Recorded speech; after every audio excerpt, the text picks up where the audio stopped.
Assalamualaikum warahmatullahi wabarakatuh. Kembali lagi dengan channel saya Ahmad Rafli.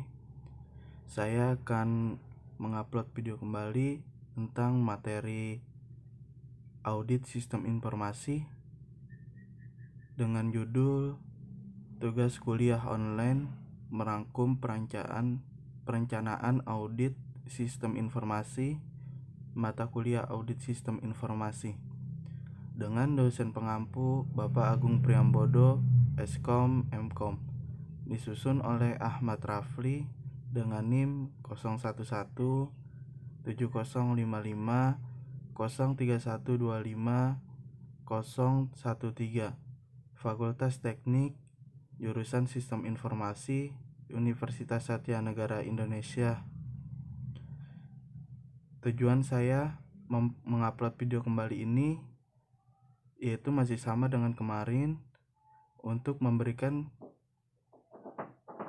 informasi-informasi tentang materi perencanaan audit sistem informasi, dan juga sebagai tugas kuliah online saya selama kuliah saya diliburkan dan belajar online di rumah. Langsung saja kita ke materi audit sistem informasi, yaitu rencana audit.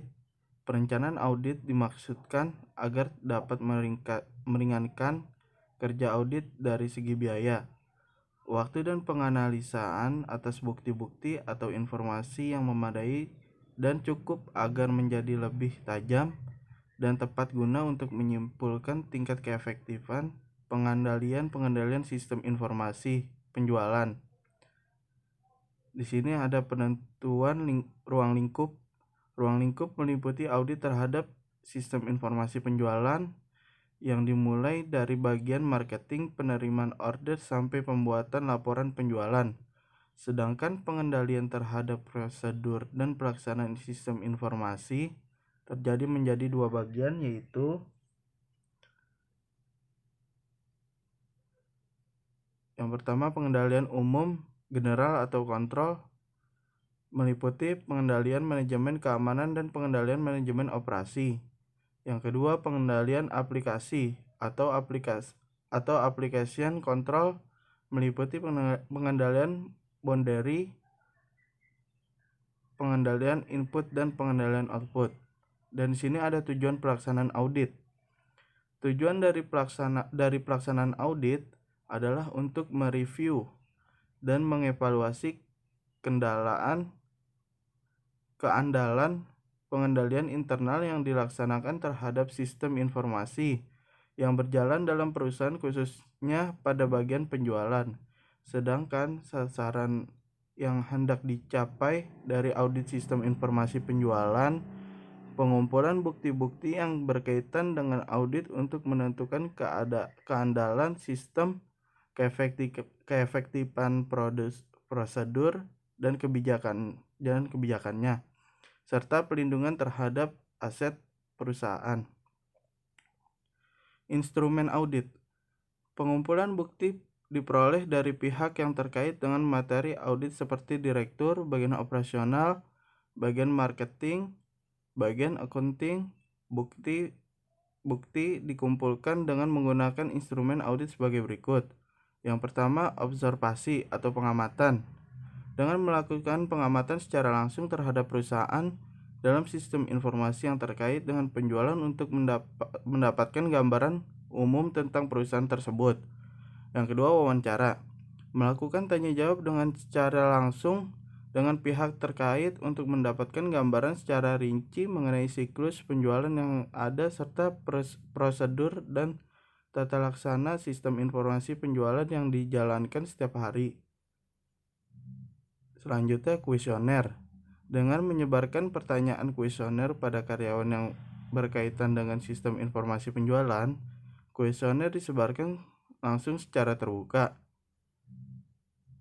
Rencana audit. Rencana audit yang dilakukan selama proses audit pada sistem informasi penjualan adalah sebagai berikut. Yang satu, melakukan pengamatan terhadap perusahaan secara keseluruhan. Yang kedua, melakukan pengumpulan data mengenai sejarah perusahaan, struktur organisasi perusahaan, tugas dan wewenang, serta prosedur penjualan. Yang tiga, melakukan pengumpulan data dengan instrumen audit sebagai berikut. Melakukan wawancara dengan pihak audit yang diwakili oleh manajer operasional, manajer dan accounting, serta manajer marketing. Yang kelima, menyiapkan pertanyaan checklist pemeriksa yang diberikan kepada manajer operasional serta user yang berhubungan dengan sistem informasi penjualan. Yang keenam, analisa hasil survei secara keseluruhan. Yang ketujuh, melakukan review dokumentasi terhadap surat pemesanan yang akan diproses menjadi invoice, retur pesanan, struk, dan laporan penjualan bulanan agar data yang dihasilkan terjaga validasinya. Yang kedelapan, melakukan identifikasi terhadap kelemahan dan kelebihan sistem informasi penjualan yang digunakan. Yang kesembilan, siapkan hasil audit. Penetapan bobot kuesioner. Di sini ada kriteria jika jawaban, kondisi, dan bobot. Yang pertama, jika jawabannya iya, kondisi positif dan bobot 1.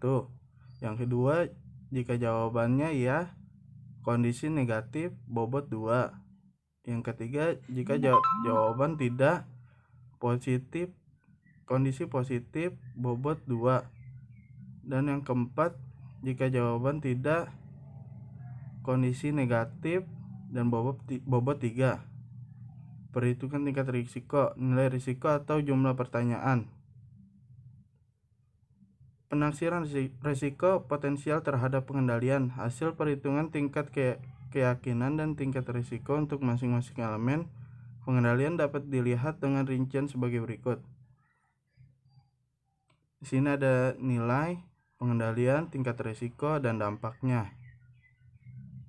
Dan dari keterangan tabel tersebut adalah semakin rendah nilai maka pengendalian semakin kuat, sehingga risiko yang dihadapi semakin kecil. Begitu juga sebaliknya, jika nilai semakin tinggi maka pengendalian semakin lemah dan risiko yang dihadapi menjadi semakin besar. Oke, itulah materi dari perencanaan audit sistem informasi. Mohon maaf apabila ada kata-kata yang salah dan dalam pembuatan atau perkataan yang salah, mohon dimaafkan sebesar-besarnya. Wassalamualaikum warahmatullahi wabarakatuh.